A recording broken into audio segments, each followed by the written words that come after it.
Leerlo en esta tarde. Se encuentra en Génesis capítulo 3. El libro del Génesis es un libro extraordinario, un libro precioso.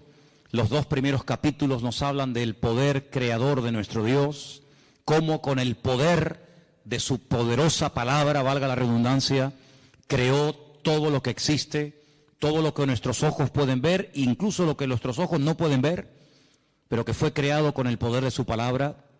Animales, árboles, estrellas, planetas, incluido el hombre.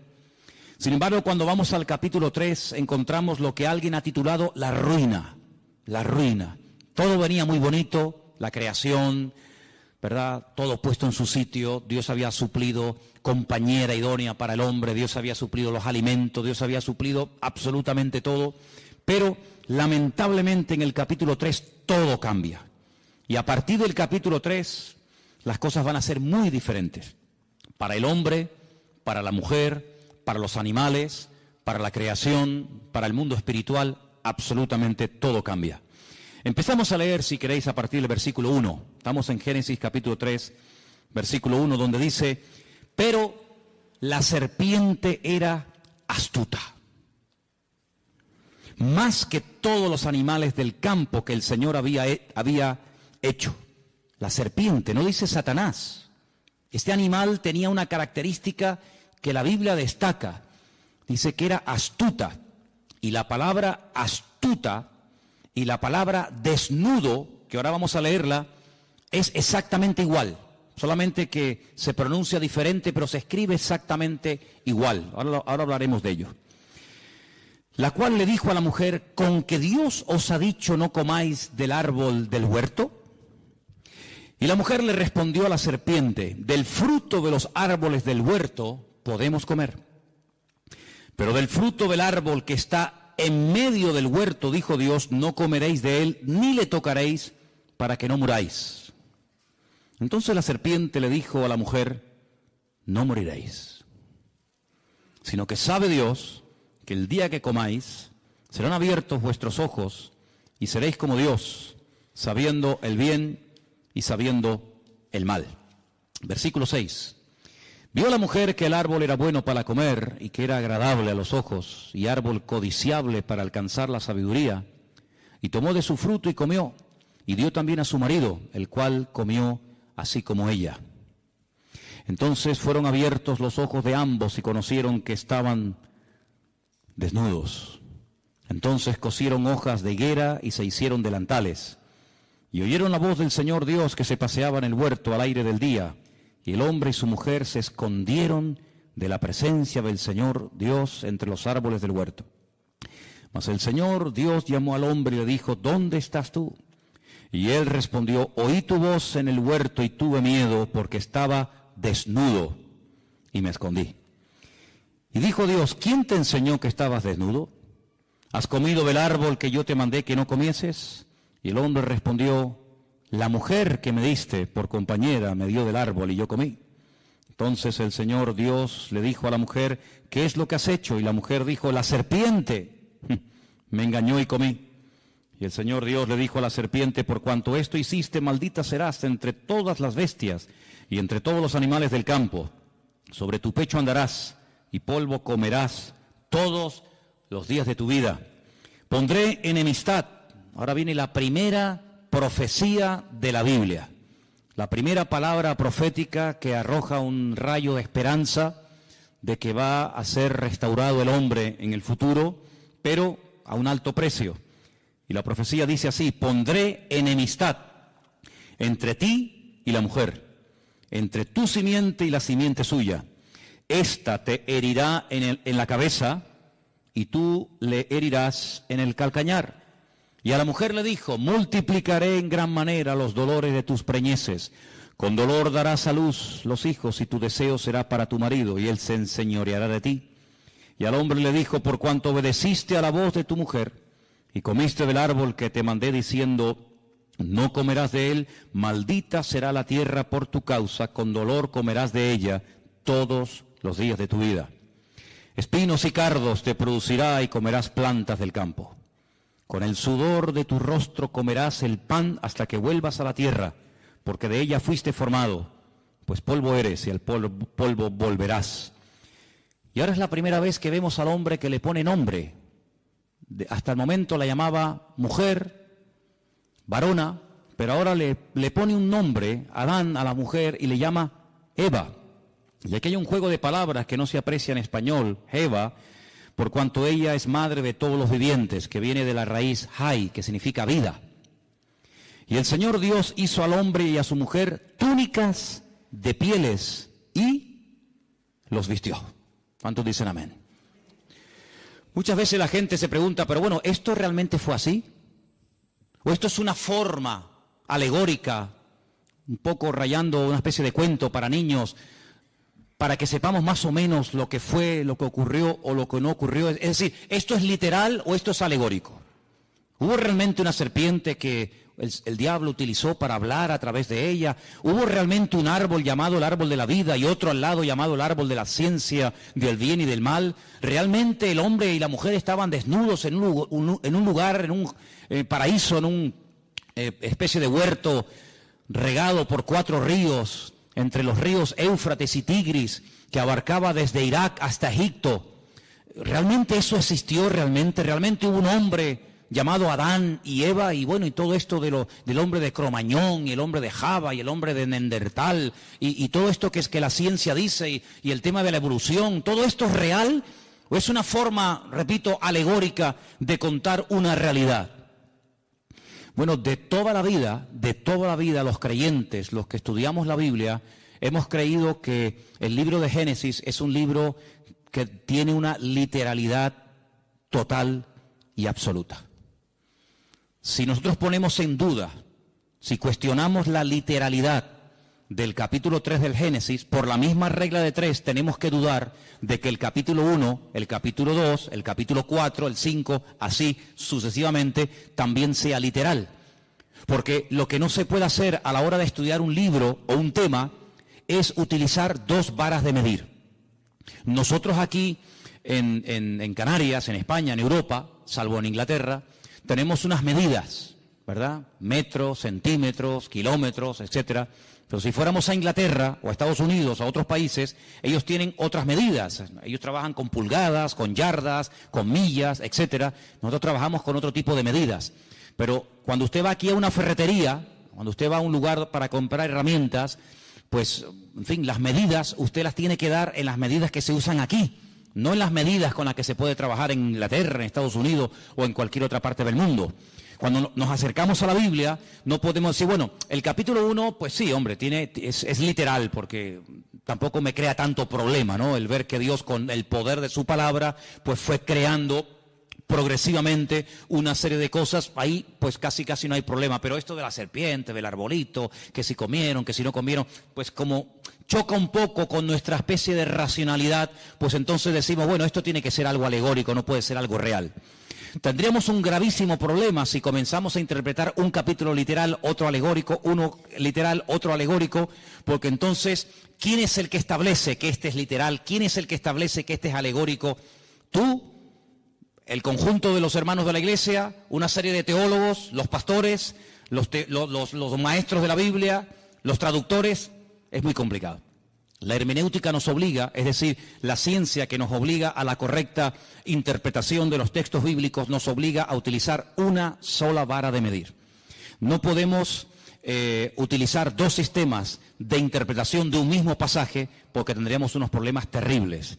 Y bueno, lo que tenemos que aceptar es la literalidad de la Biblia. Eso no significa de que no hay otros libros y de que no hay otras historias y que no haya otros capítulos que no son literales, sino son, digamos, basados en símbolos, en tipos, en antitipos, etcétera, etcétera. Por ejemplo, el famoso libro del Apocalipsis.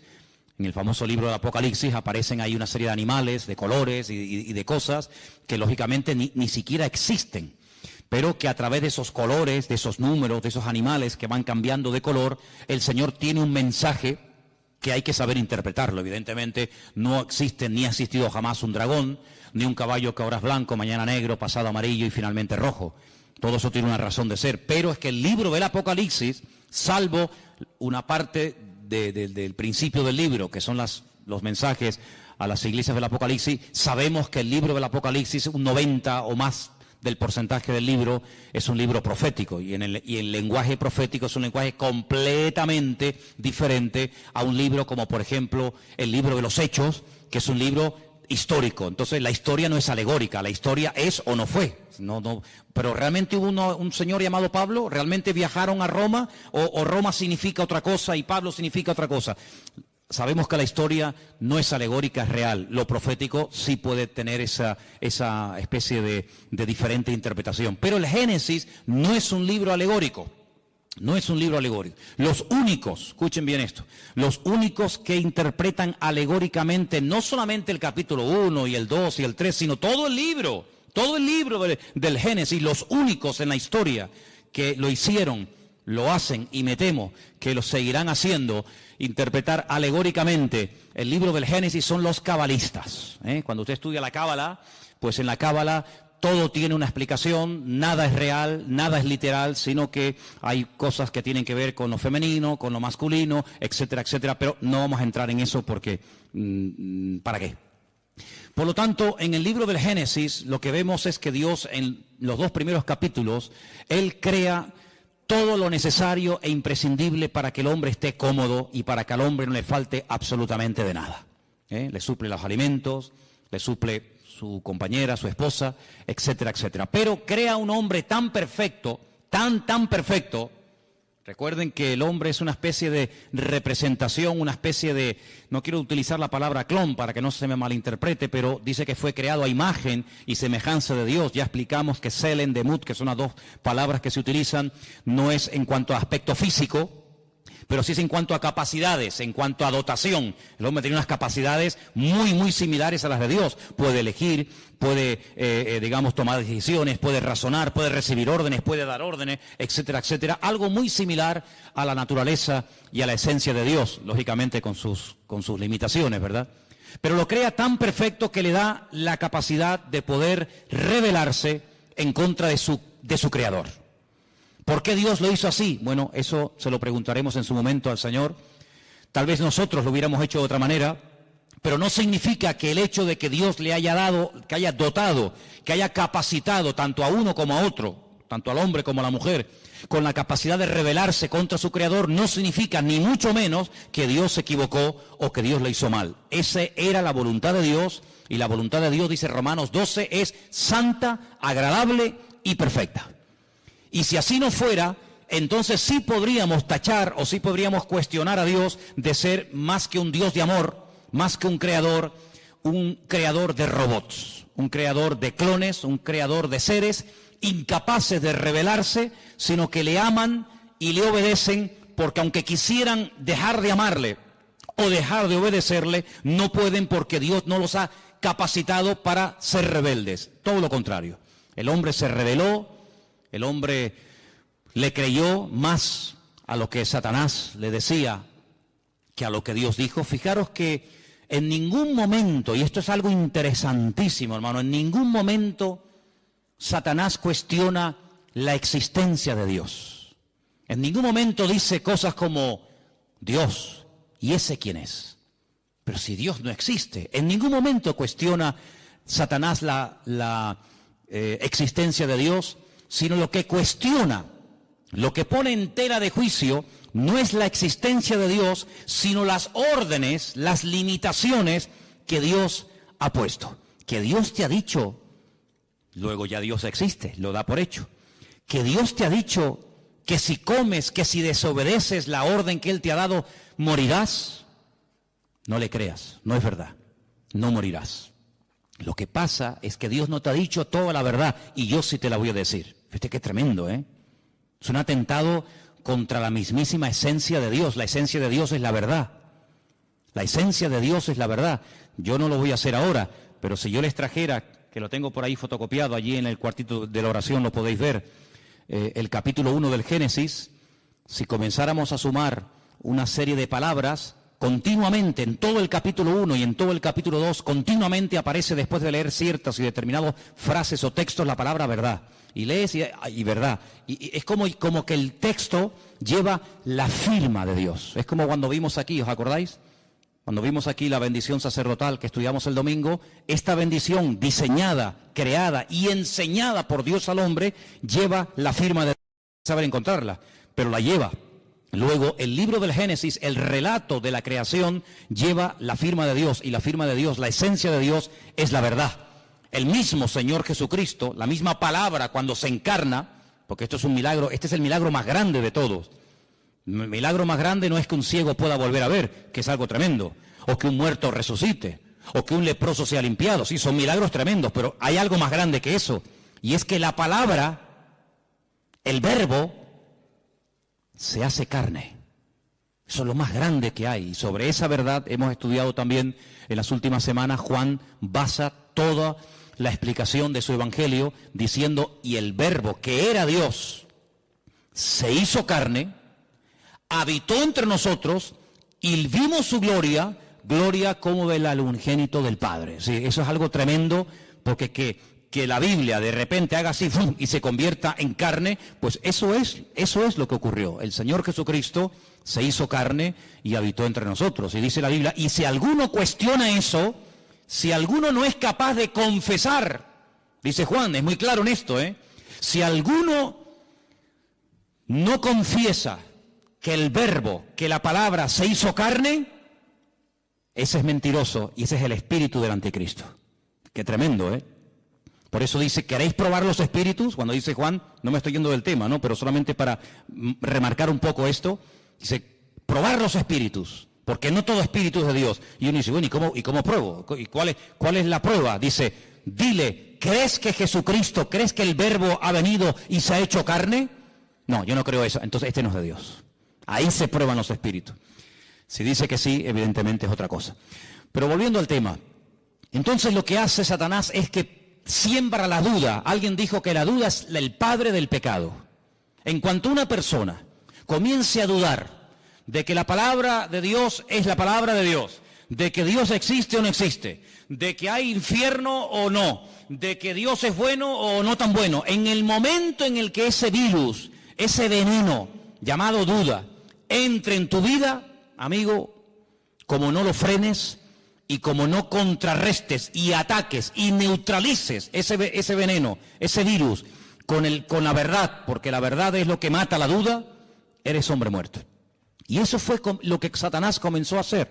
Él no cuestiona la existencia de Dios, ya lo haría en otros momentos de la historia, No te preocupes que el diablo tiene unas artimañas y tiene un montón de disfraces. En la Edad Media se puso uno, en la época de Adán y Eva se puso otro, y tiene muchos disfraces, y él va cogiendo el que más le conviene. En este momento no le convenía cuestionar la existencia de Dios porque, permítame la expresión, le saldría el tiro por la culata. Porque si alguien en esta vida sabía que había un creador y un Dios todopoderoso, ese era sin lugar a duda Adán y Eva, porque ellos no tuvieron ni padres, ni madres, ni suegros, ni suegras, sino que ellos eran producto de las benditas y poderosas manos de Dios. Por lo tanto, presentarse a ellos cuestionando la existencia de Dios hubiera sido un rotundo fracaso, porque ellos hubieran dicho, ¿cómo? Que Dios no existe, pero si hemos hablado con Él, hablamos todos los días con Él, y Él habla todos los días con nosotros. Nuestros cuerpos Él los creó. Yo me quedé dormido y cuando me desperté me encontré a Eva. El Creador me la entregó, por lo tanto por ahí el diablo iba mal. Pero emplea este arma favorita del diablo y es sembrar dudas. Sembrar la desconfianza en Dios. ¿Será verdad lo que Dios dijo? ¿Será verdad? ¿Funciona esto? ¿No funciona esto? Y entonces todos sabemos que esta persona desobedece, esta persona peca. Y fíjate qué curioso, lo primero que esta gente hace es sentir miedo, sentir vergüenza y esconderse del Creador con el cual antes hablaban y tenían una comunión tremenda. Cuando el Señor busca al hombre en el jardín del Edén y le dice, ¿por qué te escondes? Dice, porque oí tu voz y tuve miedo. ¿Tuviste miedo? ¿Y de dónde viene ese miedo? Luego el miedo es engendrado por el pecado. Si el pecado produce miedo, cuando una persona no tiene una relación íntima y segura con el Señor, tiene temores. y los temores son tan variados: miedo a la muerte, miedo a ser abandonado, miedo a caer enfermo, miedo a perder el trabajo, miedo a que mi marido se vaya con otra, miedo a no sé qué. Sí, es un abanico terrible. Y eso el hombre comenzó a sentirlo, el hombre comenzó a experimentarlo, y el hombre llegó a tener hasta miedo de su propio Dios, de su propio Creador. Y le dice algo tremendo, le dice: es que también me oculté de ti porque estaba desnudo. Ahora, yo les dije que en el versículo 1, en el versículo 1 de Génesis, 3:1 de Génesis, describe a la serpiente como una criatura astuta. La palabra astuta en hebreo es arum, arum. Y la palabra desnudo en el versículo 10 es la palabra erom. Se escribe exactamente igual, las mismas letras. Claro, si les ponemos las vocales automáticamente varían. Es decir que Satanás lo que hace es que se camufla. Satanás lo que hace es que utiliza este animal que ya tiene en su naturaleza, en su esencia, el ser un animal astuto. Fíjate qué tremendo, ¿no? Jesús dice en el Sermón del Monte que la serpiente es astuta y las palomas son sencillas, es decir, que describe la esencia de la serpiente como un ser astuto. Y entonces lo que Satanás hace es utilizar a este animal porque no se puede presentar tal y como él es. Ahora, aquí hay que pararnos y comenzar a hacernos una serie de preguntas muy interesantes. Vemos a Satanás en persona, no mandó a un demonio, sino que él en primera persona va y tienta a Eva, pero detrás utilizando a este animal. Y la única vez que lo volvemos a ver a él personalmente tentando a una persona, ya es en el Nuevo Testamento al Señor Jesucristo. Él nunca tentó a nadie personalmente, salvo a Eva en el jardín del Edén y en el desierto de Judea al mismísimo Señor Jesucristo. Con la gran diferencia de que en Génesis capítulo 3 va, digamos, disfrazado, escondido, parapetado dentro de aquel animal, y en el desierto no le va a servir ningún disfraz, sino que va a cara descubierta, porque delante del Señor no hay disfraz, no hay careta que valga, sino que delante del Señor dice que todos estamos desnudos delante de la presencia del Señor. ¿Te das cuenta? Pero el apóstol Pablo, que es un hombre que describe como nadie, el mundo espiritual, porque ahora hablaremos un poco de esto, él dice que Satanás es capaz, en momentos puntuales, si es necesario, disfrazarse, vestirse como si fuera un ángel de luz.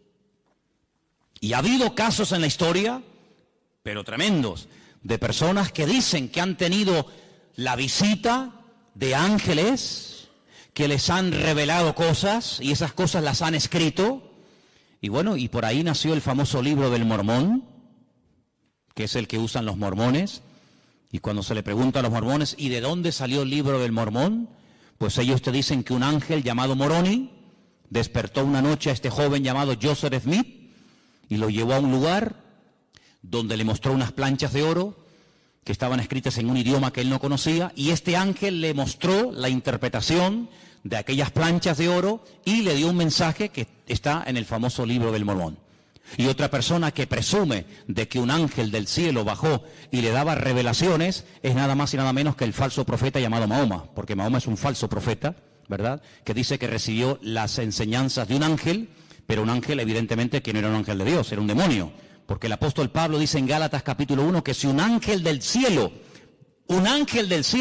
baja y nos predica un evangelio diferente al que hemos oído, no lo creáis, sea anatema, porque no hay otro evangelio que el que está escrito en la palabra de Dios. ¿Cuántos dicen amén?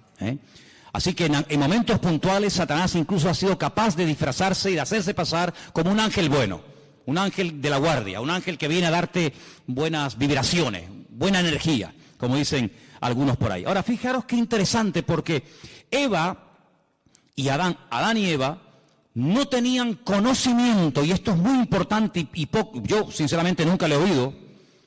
Ellos no tenían conocimiento del mundo espiritual. El único conocimiento del mundo espiritual que tenían es que hay un creador que no se puede ver, pero que habla y les oye cuando ellos le hablan a Dios.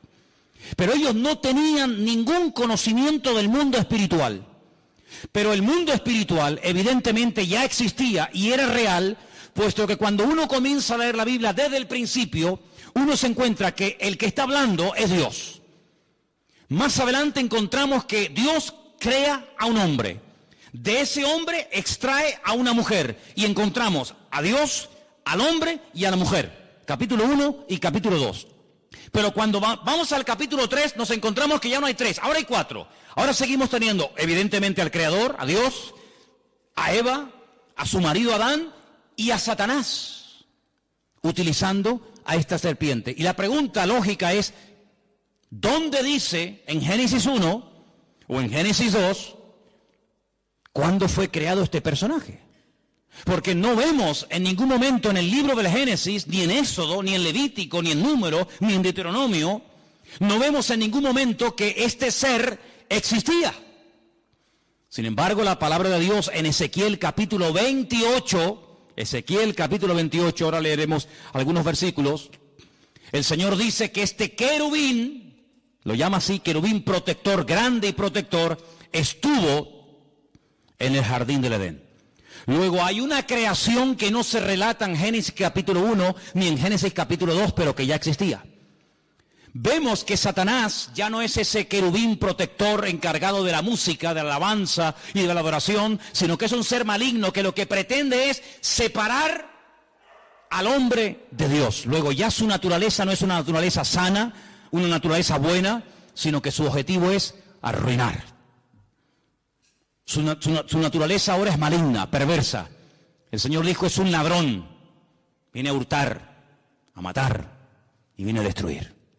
Y aquí lo vemos, haciendo su primer intento en la historia de la humanidad, queriendo matar la comunión del hombre con Dios, queriendo separar al hombre de Dios, creando distanciamiento, creando mal ambiente, ¿verdad? Así que vamos a Ezequiel capítulo 28 para que veáis cómo en este libro, que por supuesto, sobra el decir, no existía en los tiempos de Adán y Eva. Adán y Eva nunca leyeron el libro de Ezequiel. En el capítulo 28 se describe la naturaleza de este personaje. Ezequiel 28:12 viene hablando del rey de Tiro, pero en medio del mensaje de Dios al rey de Tiro, mete otro mensaje que complementa lo que viene diciendo y dice lo siguiente: Hijo de hombre, levanta endechas sobre el rey de Tiro. Tiro es una ciudad que está al norte de Israel, no entraba dentro del territorio de Israel, está bien al norte, ¿verdad? Y dile, así ha dicho el Señor, tú eras el sello de la perfección, lleno de sabiduría y acabado de hermosura. Solamente escucha estas 3 características, son impresionantes, ¿eh? De ningún ser en la Biblia el Creador habla en semejantes términos. Los vuelvo a repetir: sello de la perfección, lleno de sabiduría y acabado de hermosura. Cuando Dios da algo no lo quita. Luego, aunque este ser fue arrojado de la presencia del Señor, su sabiduría, su hermosura y sus cualidades recibidas de parte de Dios, se las llevó con él. Pero ahora dice algo tremendo. En Edén, ¿cómo sabemos que ya no está hablando del rey de Tiro? Bueno, por sentido común. En Edén no estuvo nunca el rey de Tiro. El rey de la ciudad de Tiro nunca estuvo en Edén. Luego ya no está hablando del rey de Tiro, sino ahora dice, en Edén, en el huerto de Dios estuviste. Ay, amigo. De toda piedra preciosa era tu vestidura. Yo les voy a pedir un favor a partir de ahora. Cuenten las piedras preciosas que yo voy a comenzar a leer a partir de ahora, por favor. Cuéntenlas, ¿sí? En Edén, en el huerto de Dios estuviste. De toda piedra preciosa era tu vestidura. Empiezo. De cornerina, topacio, jaspe, crisólito, berilo, iónice, zafiro, carbunclo, esmeralda. Y luego el oro es otra cosa, ¿no? No es una piedra preciosa. Los primores de tus tamboriles y flautas estuvieron preparados para ti en el día de tu creación. Luego es un ser creado, no es un ser eterno. En el día de tu creación. Ese día de la creación no fue Génesis capítulo 1, porque allí no vemos cómo el Señor creó a este personaje, pero evidentemente hay otro momento no relatado, no narrado en Génesis capítulo 1, donde evidentemente Dios tuvo que crearlo, porque Dios dice que este personaje al cual llama en el versículo 14, querubín grande y protector, hubo un día en el que fue creado por el Señor. Lo llama querubín grande, protector. Yo te puse en el santo monte de Dios. Allí estuviste, en medio de las piedras de fuego te paseabas. Pero esto no lo encontramos en Génesis 1. En el jardín del Edén no dice que era el monte de Dios. ¿Qué te parece? Luego está describiendo otro sitio. El jardín del Edén era el sitio para el hombre. Y hay otro sitio que se está describiendo aquí, que era el sitio donde Dios estaba, donde Dios vivía y donde estaba este personaje. Y sigue diciendo la Escritura, perfecto, perfecto también es la palabra completo, ¿vale? La misma palabra, shelem, es igual para perfecto que para completo. Así que si quieren leer completo eras o perfecto eras, da igual. En todos tus caminos, desde el día, le vuelvo a repetir, que fuiste creado hasta que se halló en ti maldad. Amigo, a causa de la multitud de tus contrataciones fuiste lleno de iniquidad y pecaste. ¿Y ahora qué dice aquí? Por lo que yo te eché. ¿Quién lo echó? El Creador. Yo te eché. ¿De dónde? Del monte de Dios. Y te arrojé de entre las piedras de fuego, oh querubín protector. Y ahora lo vemos en Génesis capítulo 3, a este personaje que antes estaba en la presencia del Señor, ahora lo vemos en el jardín del Edén, tentando a Adán y tentando a Eva. Qué tremendo, ¿no? Y dice aquí, se enalteció tu corazón a causa de tu hermosura. Increíble, cómo tenía que ser este personaje, ¿eh? Lo más hermoso. Corrompiste tu sabiduría a causa de tu esplendor. Yo te arrojé por tierra. Delante de los reyes te pondré para que miren en ti.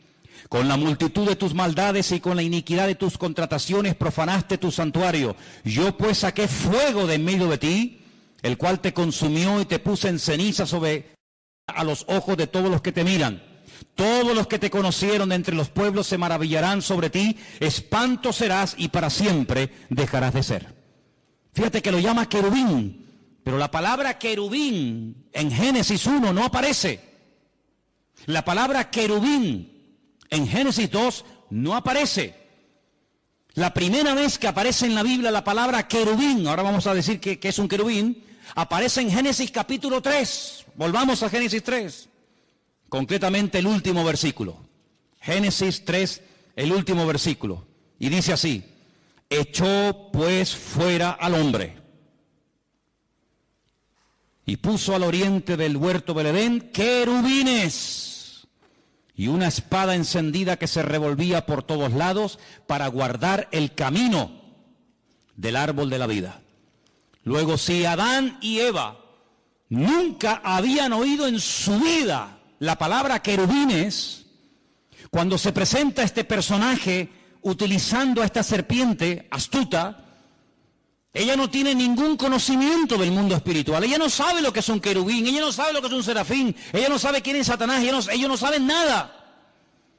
Pero ellos estaban capacitados para discernir que esta tentación, este ataque, no provenía de Dios. Primero, porque está contradiciendo a la palabra. Dios dijo, si comes, morirás. Y este me está diciendo que no moriré. Luego, ¿a quién le creo? ¿A mi Creador y a mi Señor? El que me ha creado, el que me ha demostrado que me ama, el que ha creado un mundo maravilloso para mí, o a este que no sé quién es y de dónde ha salido. Ahí hay un dilema y una tentación, eso es lo que es. Es ponerte entre la espada y la pared, decir, ¿a quién le creo? ¿A Dios o al horóscopo? ¿A lo que dice mi Señor en su palabra? ¿O a lo que dicen las noticias en la televisión? ¿A lo que dice el santero que echa las cartas y el brujo que no sé qué y no sé cuánto? ¿O le creo a mi Señor? Amigo, tú verás. Lamentablemente tengo que decir que Satanás sembró el veneno de la duda, de la incertidumbre, de la desconfianza en el corazón de Eva y le creyó más a este que no sabía quién era y de dónde había venido que a su Señor y a su Creador. Y cuando uno no cree la verdad, se convierte en un esclavo. Aquí arriba tenemos un texto, son palabras de Cristo. Él dijo, conoceréis la verdad y la verdad os hará libres. ¿Cuántos dicen amén? Cuando tú prefieres creer a tus mentiras y a tus rollos y a tus excusas y a tus argumentos, quieras o no quieras, te conviertes en un esclavo de tus pasiones, en un esclavo de tus mentiras, en un esclavo de lo que te han dicho o de lo que tú crees que es. Cuando tú cuestionas lo que dice la Biblia, ¿y por qué Dios dice blanco si yo veo que es gris? Bueno, lo que tú veas es una cosa y lo que Dios dice es otra. Y tú te puedes equivocar porque dice la Biblia que el ser humano es un ser ahora, y fíjate tú, imperfecto, lleno de debilidades, lleno de imperfecciones. Pero nuestro Dios es un Dios perfecto y nunca, jamás saldrá una mentira de la boca de Dios. ¿Cuántos dicen amén? Dios es un Dios de verdad. La esencia de Dios es la verdad. Dios no puede mentir. Va en contra de su naturaleza. Hay cosas que a Dios no le afectan. La mentira. Dios no puede mentir. La tentación, a Dios no le tienta nada. Dice, si Él no es tentado por nada, ni por nadie, Él tampoco puede tentar a nadie. Así que cuando tú seas tentado, no digas que Dios te está tentando, sino que tú estás siendo tentado porque le has dado lugar a una serie de circunstancias que estás creando el caldo de cultivo propicio para caer en la red.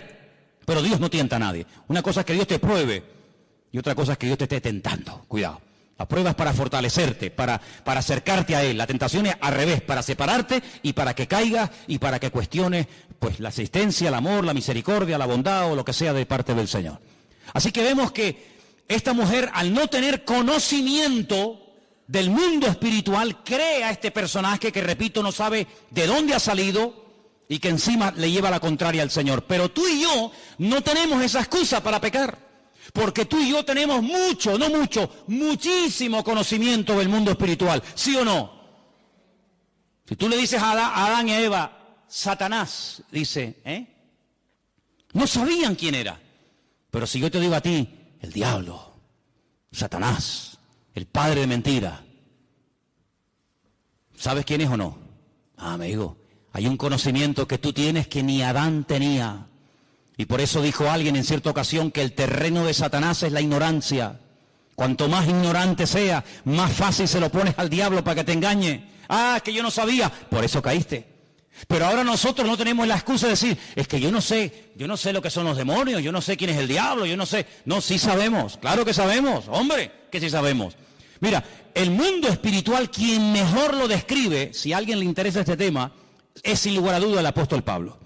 Hay un capítulo, no lo vamos a leer ahora, pero para los que toman nota y les gusta leer después en casa, es el capítulo 6 del libro de Efesios, la carta de Pablo a los Efesios. Pablo describe allí el mundo espiritual de una forma increíble. La jerarquía del mundo espiritual, como Pablo no la describe nadie. Él dice que hay, mira, principados, potestades, gobernadores de las huestes de las tinieblas, huestes espirituales de maldad en las regiones celestes.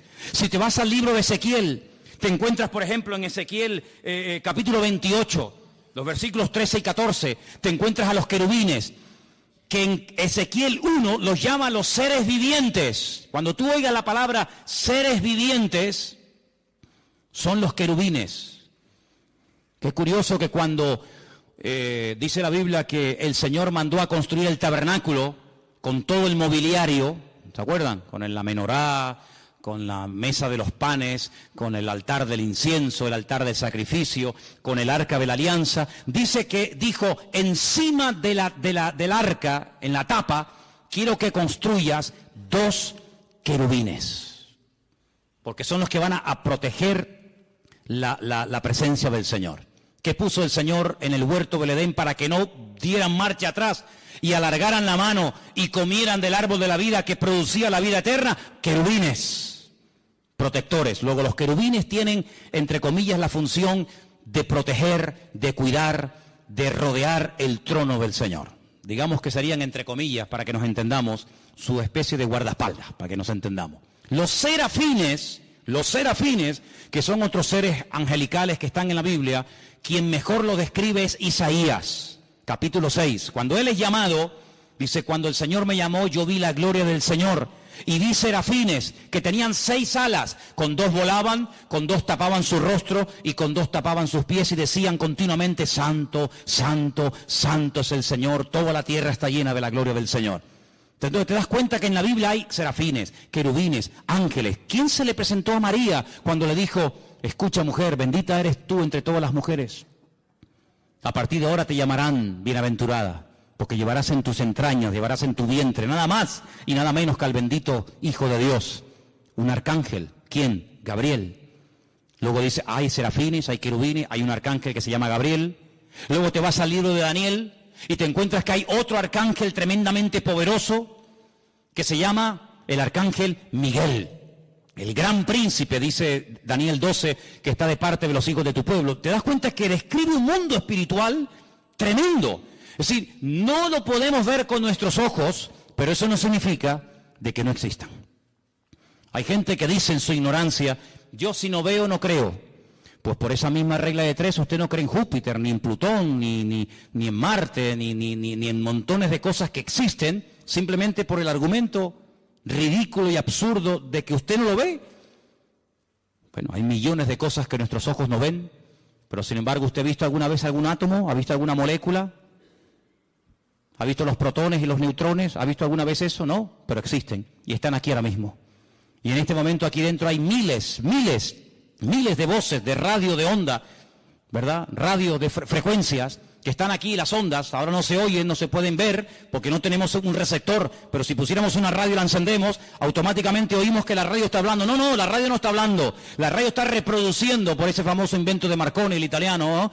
Que fue capaz de captar esas ondas y ponerlas en un receptor, y uno puede hablar, oír en italiano, en japonés, en árabe, en chino, en lo que sea, una persona que está a miles de kilómetros de Tenerife, pero lo oímos hablar aquí, o ver un partido de fútbol que se está llevando a cabo en África, o sabe Dios dónde. Pero todo eso existe, no lo podemos ver, pero cuando tenemos los aparatos para poder ver esas imágenes, para poder escuchar esos sonidos, pues automáticamente ahí lo tenemos, y todos en casa sabemos pues lo que estoy diciendo por la radio y por la televisión. Entonces, pero Adán y Eva en aquel momento, vamos a decir, entre comillas, que eran ignorantes del mundo espiritual. Ellos no sabían realmente lo que significaba todo eso, pero uno tiene que tener discernimiento, hermano. Cuando algo venga a su mente, cuando algo venga a su vida, que no está escrito en la palabra de Dios, descártelo, no lo crea, porque la palabra de Dios no se puede manipular, no hay que añadirle, no hay que ponerle. Si la palabra de Dios dice eso no se puede hacer, no le quiere dar las vueltas, decir sí, pero no hay pero que valga. El Señor, cuando dice una cosa, lo dice para nuestro bien. Y cuando el Señor dice, el día que ustedes coman de este árbol, ustedes van a morir, aunque ustedes no entiendan el concepto morir, pues claro, Adán y Eva decían morir, ¿y eso qué es? ¿Qué es morir? ¿Tú sabes lo que es morir? No. ¿Y tú? Yo tampoco. Pero Dios dijo que si comemos, morimos.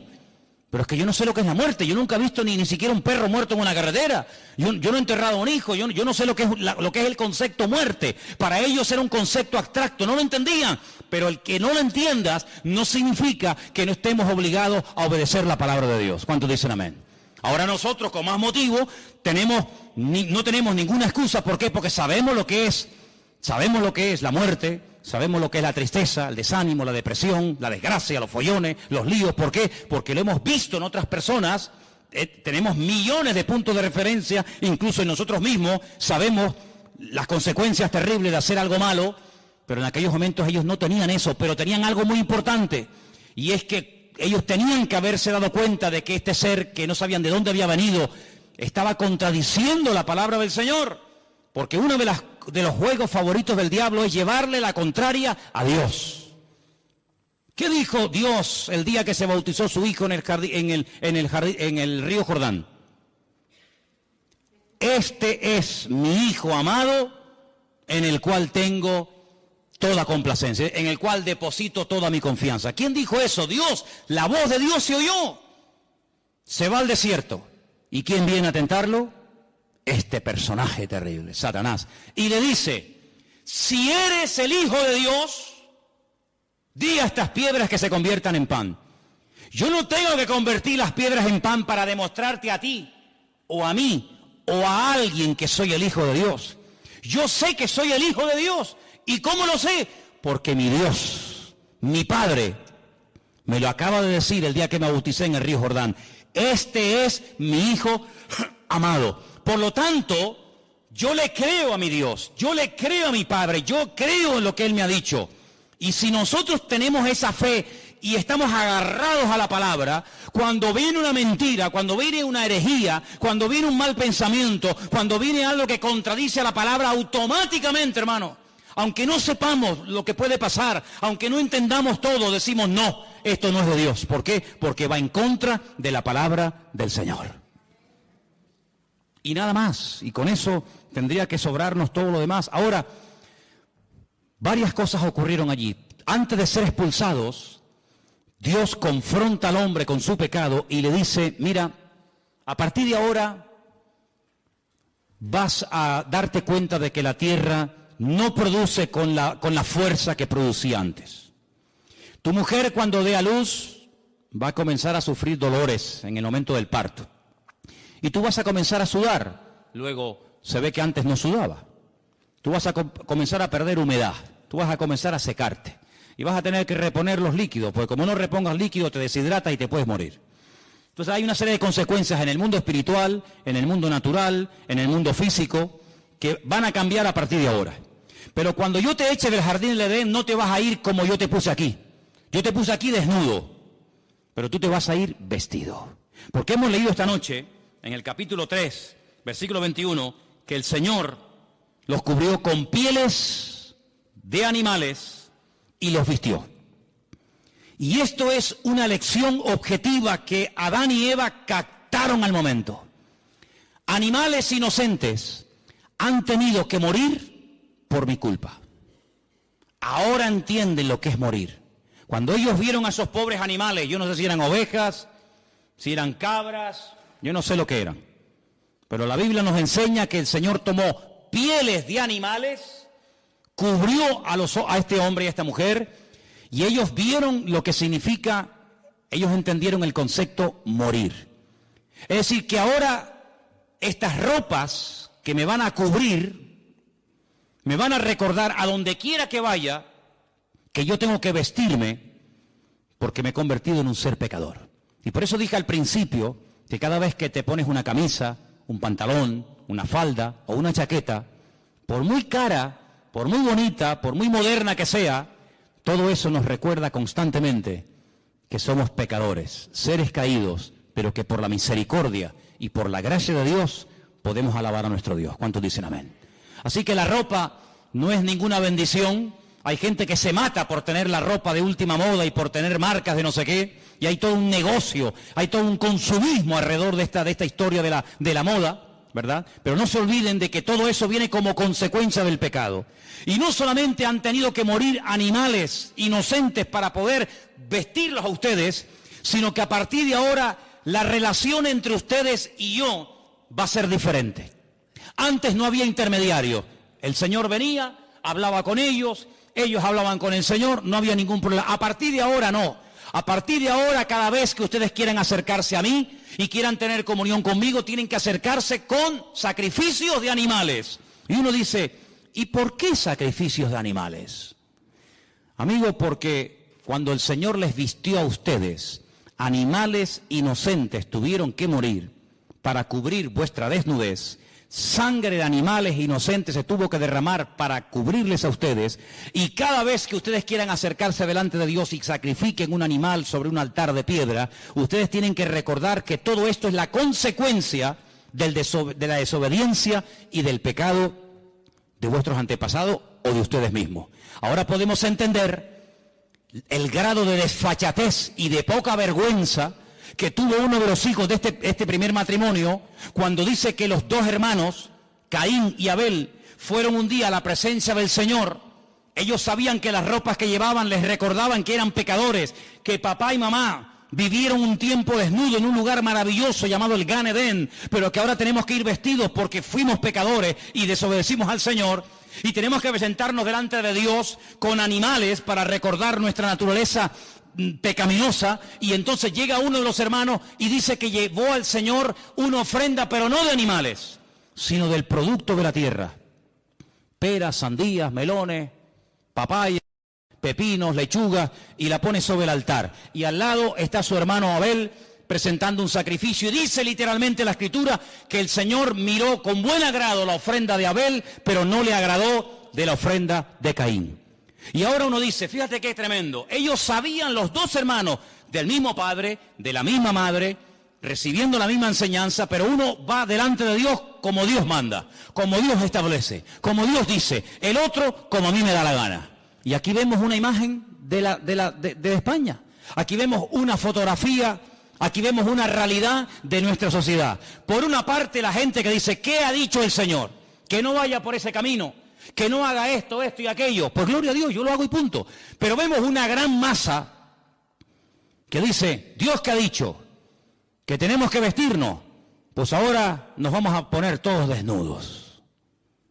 Es un acto de provocación contra Dios. Y si tenemos que hacer anuncios o programas de televisión donde la moda es ponernos desnudos, pues lo hacemos para llevarle la contraria a Dios. Y si Dios dice que hay que amar, nosotros odiamos. Y si Dios dice al Señor tu Dios adorarás y a Él solo servirás, nosotros nos vamos a crear millones y millones de dioses y de estatuas. Y los vamos a adorar cuando nos dé la gana y vamos a sacarlos cuando nos dé la gana y cuando no nos dé la gana los dejamos metidos en los templos. Y esa es la imagen de Caín y de Abel. Pero fíjate qué misericordioso es el Señor, que a Abel no le dice ni media palabra. No le dice, muy bien, Abel, muy bien, hijo, muy bien. Veo que eres un chico obediente, lo que te han enseñado tus padres, lo estás poniendo por obra. Siga así, hijo, muy bien. Nada. ¿A quién le habló el Señor? A Caín. Dice, Caín, si hicieras lo bueno, si fueras por el buen camino, no te bendeciría yo. ¿Por qué estás con esa cara de amargado? ¿Por qué estás con el semblante decaído? ¿Por qué miras con malos ojos a tu hermano? Si hicieras lo bueno, ¿no te bendeciría yo también a ti? Caín podía haber dicho, gracias Señor, perdóname. De sabios es rectificar, ¿sí o no? Nada. Le dice a su hermano, vamos a dar un paseíto por el campo. ¿Te apetece? Venga, vamos. Y se lo lleva a dar un paseo al campo. Mentira. Premeditación y alevosía. Se levanta contra su mismísimo hermano, se levanta y lo mata. Y dice, muerto el perro, se acabó la rabia. Dios le vuelve a hablar otra vez, pero Caín, ¿qué has hecho? ¿Dónde está tu hermano Abel? Y fíjate cómo le responde este personaje al Señor. ¿Y yo qué sé? ¿Y acaso yo soy guarda de mi hermano? Como diciendo, ¿a mí qué me importa la vida de mi hermano? Pero Caín, ¿pero qué dices? Aunque lo quieras ocultar, aunque lo quieras disimular, aunque te quieras poner un disfraz como ya uno se lo puso y engañó a tu padre y a tu madre, la voz de la sangre de tu hermano Abel llama a mi presencia.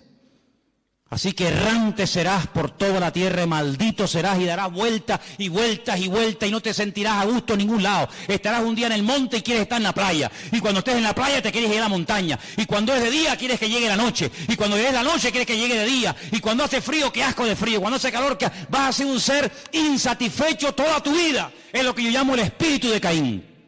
Nada te agrada, nada te llena. Siempre estás quejándote por todo, hasta por lo que tienes.